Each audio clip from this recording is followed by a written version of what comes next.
नमस्कार मित्रांनो. हिंदू हृदय सम्राट केसरी कोरेगाव मैदानात बघा फायनलचा फेरा सुटला बघा मित्रांनो. बघा कशी चिलीपिलीचा खेळ चालू आहे मित्रांनो. पलीकडे बघा पक्षा पळतोय, मध्येच बघा कोडोलीकरचा बलमा पळतोय आणि ते शेजारी पळती बघा गाडी बनवडीकरचा रुद्र आणि गुलाल किंग बलमा. बघा मित्रांनो कशी लढत आहे, खतरनाक लढत बघायला मिळते आपल्याला.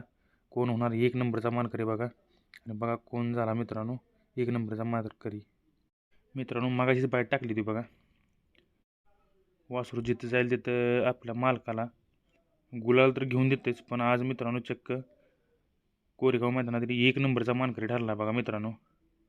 डावीनं पळतोय बघा आदत किंग किशोर फौजी यांचं काळीचं बलमा, आणि उजवीनं पळतोय बघा बनवडीकरांचा रुद्रा. आज बघा कोरेगाव मैदानात एक नंबरचा मानकरी ठरला. बघा मित्रांनो कशी लढत झाली, आणि आज मालकाला बघा एवढं खुश केलं त्यानं की आज एक नंबर करून दिलेला आहे बघा मित्रांनो. खतरनाक लढत बघा.